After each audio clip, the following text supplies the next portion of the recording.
Well, good morning, good afternoon, Rayfield.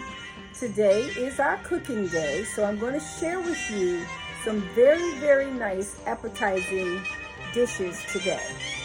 Now, usually I'm the substitute, and all those wonderful folks like Chef Anthony and Miss Sheba do the cooking, but I'm always interested in sharing some healthy habits with you. So basically, I'm sharing some healthy habits, and I'm going to show you how to do a very simple dish.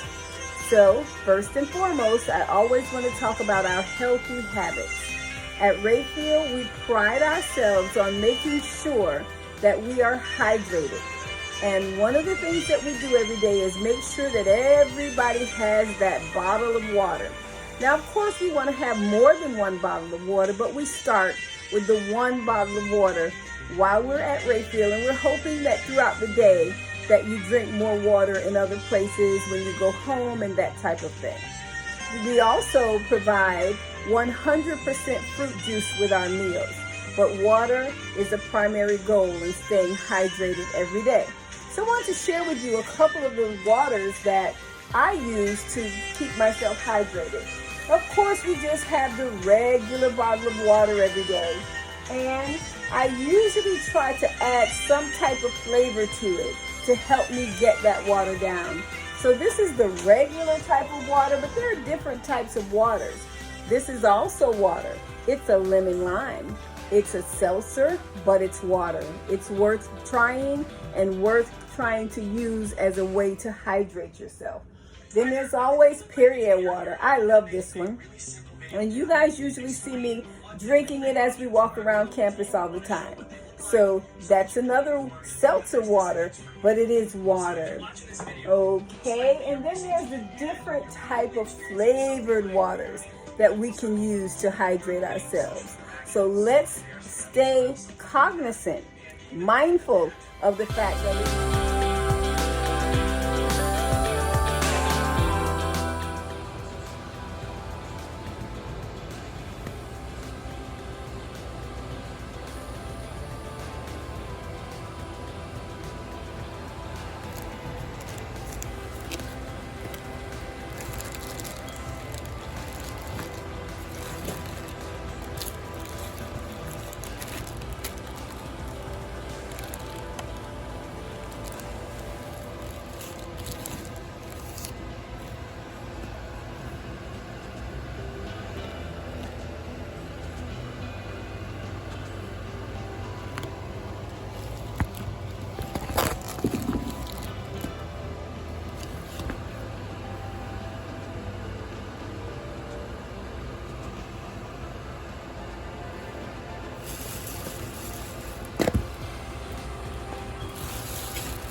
all right, guys, well, we're going to make that chicken soup.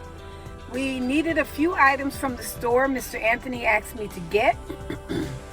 One of them was cilantro, which is an herb that I haven't heard much about, but I understand it's very important to the chicken soup. He wanted to make sure we had some carrots. He wanted to make sure that we had celery. He wanted to make sure that we had fresh garlic. He doesn't want any garlic paste, and you know, that's my preference. He wanted to make sure that, of course, we had chopped chicken. So it was celery and carrots. He wanted carrots. He wanted potatoes. And I think that's it. Celery, potatoes, cilantro, carrots, thyme. And so we're going to make sure we have those things. We're going to go to the grocery store and pick those things up for him, so we can make sure that his chicken soup is all that he wants it to be, so that he'll eat it. You know, I've said to you guys several times, when you have someone who cooks for a living, they're very picky about what they eat, and they will tell you whether or not they like it. Boy, is that important. And when someone's not feeling well, it's important for them to have what they like, so they will eat it and they can get better. So we're going to make this hike to the grocery store really quick. I am going to pick up those items and get back to the house to make sure that Mr. Anthony has his chicken soup. So let's take our ride.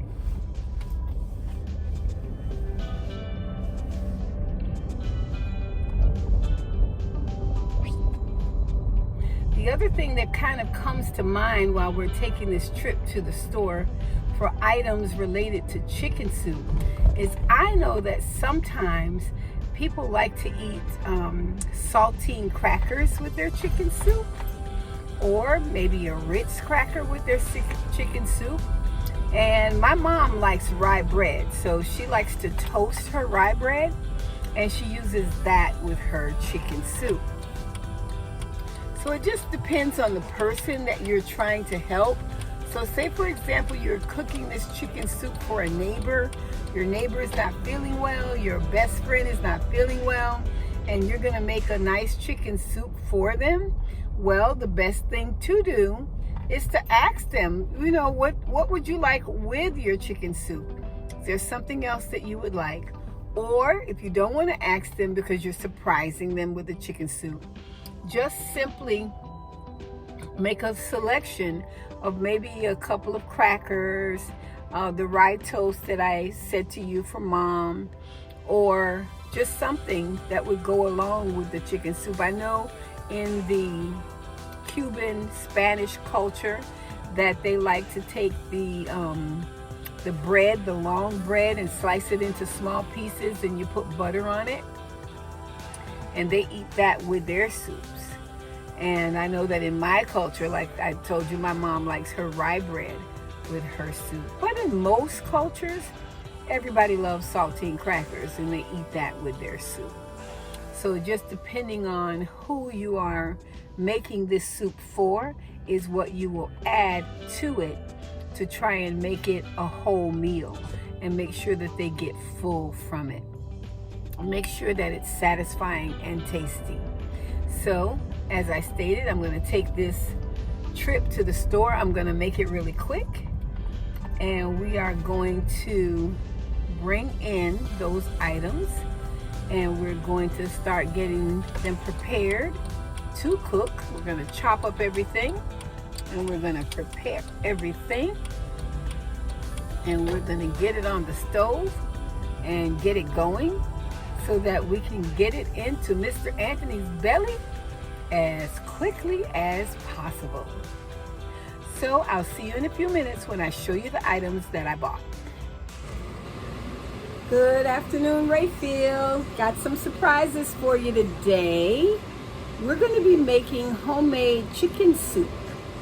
I showed you the ingredients that we have here, and I'm at home and I have a small kitchen here. It's not big like the kitchen at school. It's just a regular kitchen.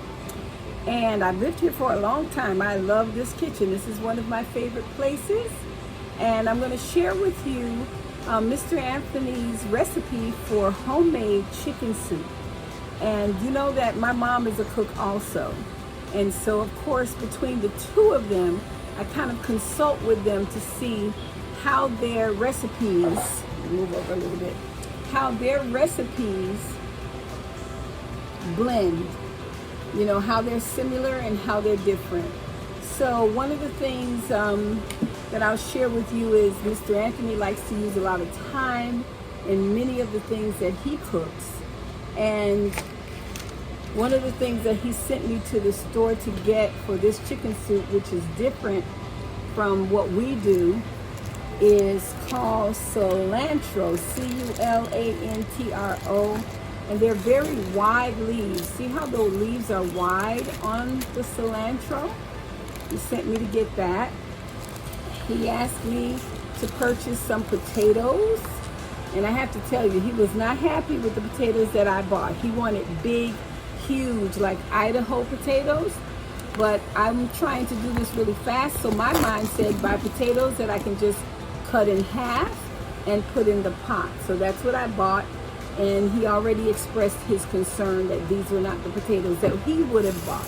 Again, that's the difference between a cook and someone who's just trying to make the recipe fast. He didn't specify the potato, so I bought what I thought was convenient and what I thought would go, you know, quickly. He also asked me to purchase some carrots. I did that. He wanted celery. I got that. He did not ask me again for a little okra. I plan to put a few pieces of okra in there, not a lot, because I know that my mom likes that. Okay. And I purchased, which is something that I do quite frequently, a garlic paste. Not just regular garlic pieces that you have to chop. I always like to buy the garlic paste. So again, that's the difference between me and what he would normally do. He likes to buy regular peeled garlic, and I like garlic paste. So there's one of the differences right there. So of course you need chicken. And another thing that I like to do, or that I did because I'm rushing, he's not feeling well. He wants chicken soup, so I went and I purchased a oven roasted chicken from Publix. Okay, so I took that chicken out of the bag and I chopped it all up, and I'm gonna throw it in the pot. That helps me to get the chicken soup done quicker than I normally would. Normally I'd have to wait for the chicken to boil and the chicken to cook and all of these things to happen before I could present him with a bowl of chicken soup. So I want to present him with a bowl of chicken soup really quick because he's not feeling well, right? Right. All right, so if you're not feeling well, or someone in your family's not feeling well, and you want to present them with a bowl of chicken soup, here we go. This is the quick way. All right, so the first thing that I'm going to chop is my celery. That's kind of a job. So I'm going to take my celery out of the bag. I washed it already. You can see it's kind of dripping. And I'm going to slice them really thin. I'm going to turn the camera down. You might not be able to see me, but you can see what I'm doing. I don't want them to be too thick. I want them to be thin, because you don't want a big piece of celery you got to put in your mouth. Okay? You see how thin that is? Okay? Chopping my celery. All right, so the next thing that I did was my potatoes. I already washed my potatoes. I have 5 of them here. 1, 2, 3, 4, 5. And since they're small, which is the reason why I purchased them, I'm just going to cut them in half. Okay? So here you go. Maybe I'll cut them again. I'm not sure. See that? Just cut them in half. That one's a little big, so I'll cut it again. And I'm done. So I think I won the fight, because Mr. Anthony would have been cutting. I'll cut them twice. Once in half, once this way. So I get 4 pieces like that. Okay? And another thing that I know that Mr. Anthony would have done, and I'll show you that, is that Mr. Anthony, no matter how big or small that potato is, he's going to take a potato peeler and he's going to skin the potato. But I'm a country girl, and where I come from, even when we make French fries, we wash the potato and we leave the skin on the potato. So that's another difference, is that we like the skin on the potato. We just wash it and make sure that the skin is nice and clean. But Mr. Anthony is not going to do that. He is going to skin this potato and then he's going to cut it. Okay?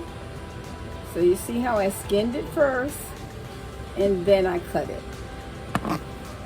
All right, there's another one. So I'm going to skin it like he would with my potato peeler.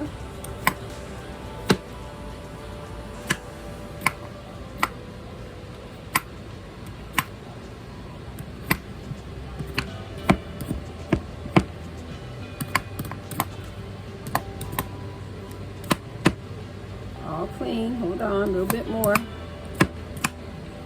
There you go. And then you cut it.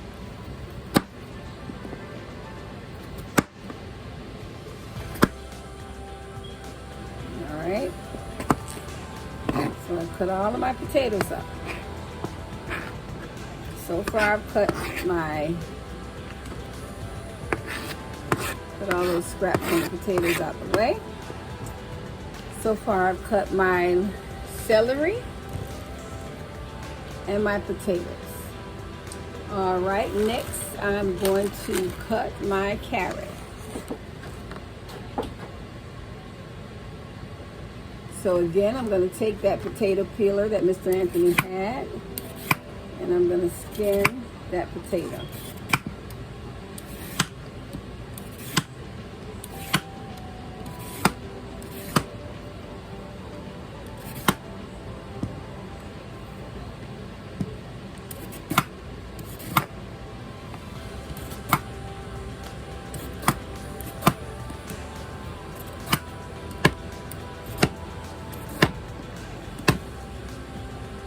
Alright, I'm going to move those potato skins out of the way. And then I'm going to chop the potato. And again, I'm going to try to make it small.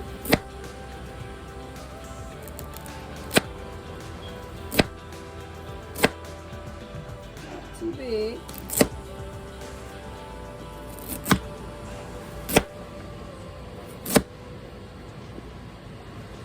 You can see them.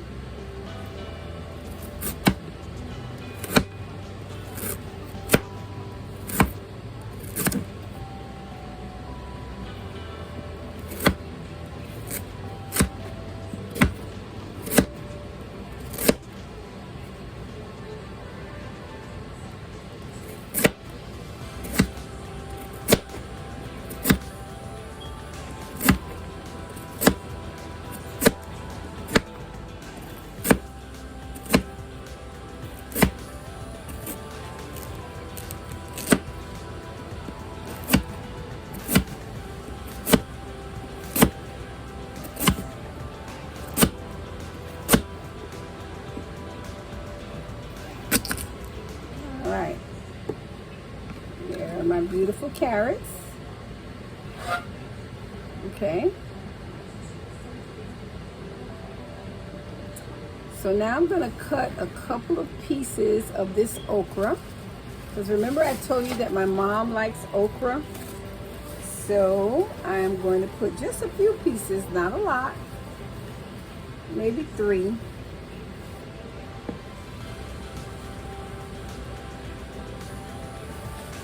In there for Mom. I'm going to cut the top off. I'm going to cut the tip off. And then I'm just going to make some small slices like that.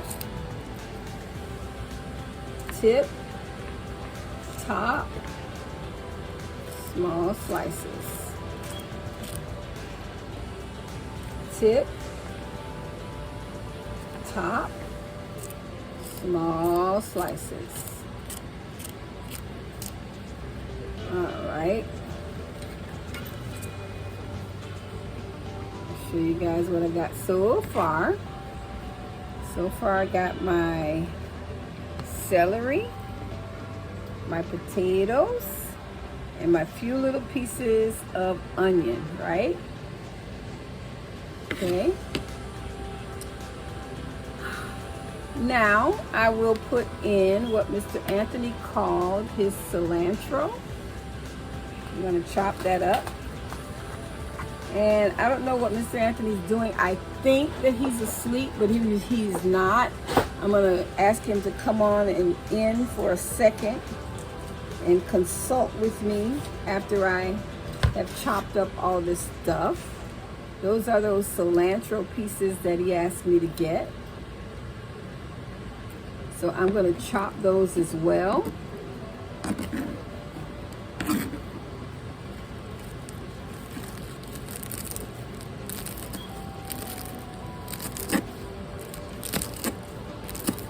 Hopefully he'll tell me I did this nicely and he'll like the progress that I've made.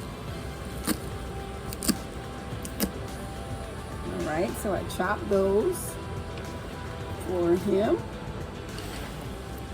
And remember that I told you that I like to put in my time. And when I say time, I put in my time, I don't mean put in the amount of work or labor that I'm doing. I'm talking about this herb called thyme. I like putting that in, so I'm gonna sit this here and hopefully he'll accept it. Let's see if what I've done is acceptable to Mr. Anthony. Gotta make sure that he's on board with what we're doing here. When you do things for people that cook for a living, it can be challenging because they study cooking. And when a person studies an art, they have their particular details about how they want that art performed. And so I really have a challenge here in this house, in my home, with cooking because my mother's a cook, my husband's a cook. Everybody likes to cook, even my son, my daughter, my grandchildren now, as you can see, are on our videos showing you how to do things that they've learned from their parents. So everybody likes to cook. Yesterday was Memorial Day, and we have a chef at Rayfield who loves to cook. So I think toward the end of the week last week, he seasoned up all the meat, all the ribs and chicken ready for barbecue. He prepared the hamburgers with all these different seasonings, hand-grown seasonings in them, some of which probably were grown by Miss Lori in the garden that we have there. I don't know, just joking, but that's one of the things that we do. And so as we move forward into our cooking lessons, you are going to see some things that we have actually grown. We are actually growing some of our herbs and seasonings and our lettuces and our tomatoes now, because we want our students, we want you to be able to relate to the fact that these things come out of the ground, that they're grown, that they don't just appear in a grocery store. There's a process to get them to the grocery store. And I remember being a kid, being a 12-year-old one summer at my grandfather's farm, and just looking at the rows and rows of beautiful plants. And my grandfather showed me, I said, the potatoes. I said, oh, Grandpa, look at the potatoes. He says, you want to see some potatoes? And he reached down and he picked up a plant, and dangling on the plant were potatoes just like these. And I was shocked. At that time in my life, I didn't know that potatoes came out of the ground. So it was very shocking and amazing to me that potatoes are grown underneath the ground. These beautiful leaves are on top of the ground looking like a beautiful plant, and underneath that ground is what comes up, the potato. So these are the things that we want you to relate to when we're doing lessons like this and chopping up vegetables. We want you to know that these things are grown. They don't just appear here in the grocery store. They are actually grown.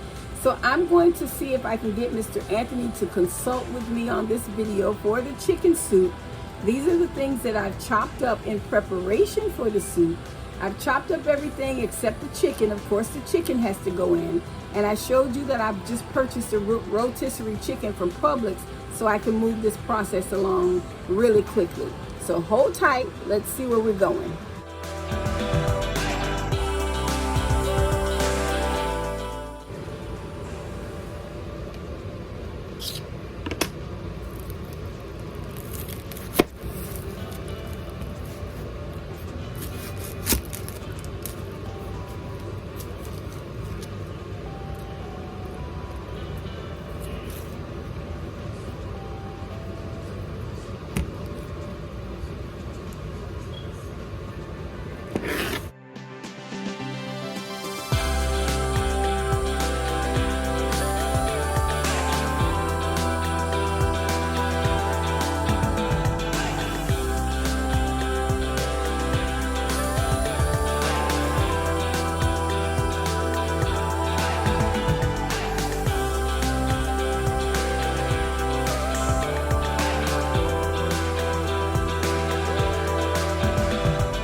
So you can see I made the transfer to the stock pot. And that required me to make sure I had both hands on the pot. So I wasn't able to video that for you. But it's in the crock pot now. It's going to simmer for a while. And then I'm going to show you the finished product.